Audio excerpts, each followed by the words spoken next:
Students, आज हम लोग जो है अंतिम चैप्टर प्रोबेबिलिटी स्टार्ट करते हैं।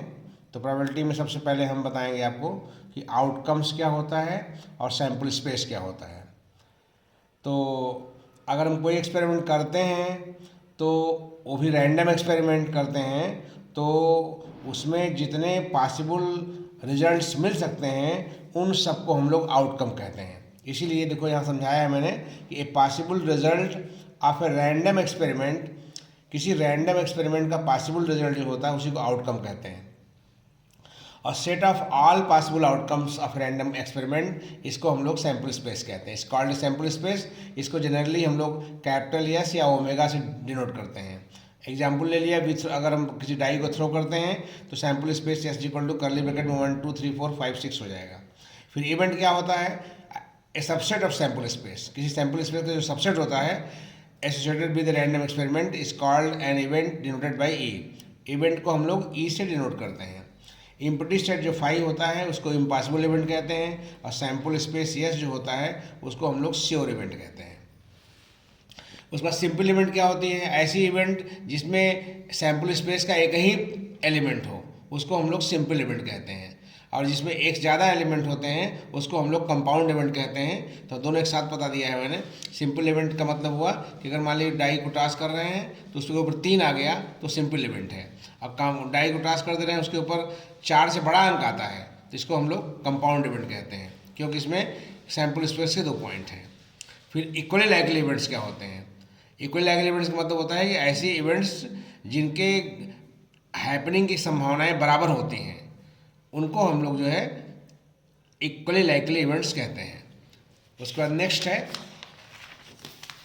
आपका, हाँ एग्जाम्पल इसका ले लीजिए। अगर कोई हम डाई को अनबेस्ड डाई को जो है अगर फेंकते हैं तो जो 6 फेस होते हैं वो इक्वली लाइकली होते हैं, यानी कि किसी की संभावना सभी अंक आने की संभावनाएं बराबर होती हैं। फिर म्यूचुअली एक्सक्लूसिव इवेंट्स, अगर दो या दो से अधिक ऐसी इवेंट्स जिनका कि 2 या 2 से अधिक ऐसी इवेंट जिनका कि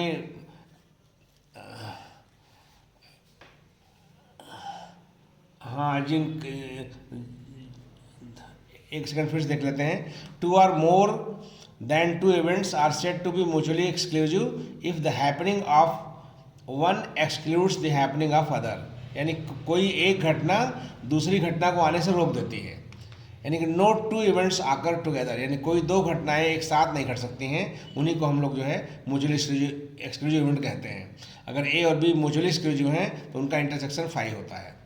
फिर एग्जॉस्टिव इवेंट क्या होती हैं? A set of events are said to be exhaustive if one of them necessarily occurs whenever experiment performed. मतलब कि कोई अगर एक्सपेरिमेंट हम करते हैं रैंडम एक्सपेरिमेंट, तो उसमें से जितनी कोई ना कोई अगर हम कोई एक्सपेरिमेंट करते हैं तो कम से कम एक घटना उसमें से जरूर घटेगी, तो इसको हम लोग जो है ऐसी घटनाओं को हम लोग एग्जॉस्टिव इवेंट कहते हैं। जैसे उदाहरण के लिए हमने डाई को टॉस किया, तो डाई टॉस करेंगे तो उसमें ऐसा नहीं हो सकता कि कोई भी अंक ना आए, या तो 1 आएगा या 2 आएगा या 3 आएगा या 4 या 5 या 6, तो ये सारी जो है इनको हम लोग एग्जॉस्टिव इवेंट कहते हैं।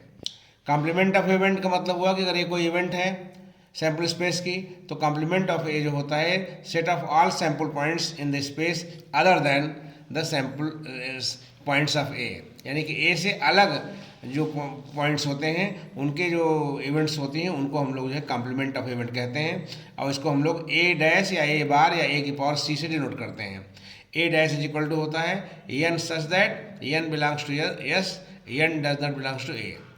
Probability of an event, if there are n elementary events associated with a sample space, किसी सैम्पल स्पेस से रिलेटेड n आर्बिट्ररी इवेंट्स हैं and m of them are favourable to an event A, और m events ऐसी हैं जो event A के favourable हैं, तो probability of happening of occurrence of A is denoted by P A, और इसको हम लोग p बराबर m/n से डिफाइन करते हैं।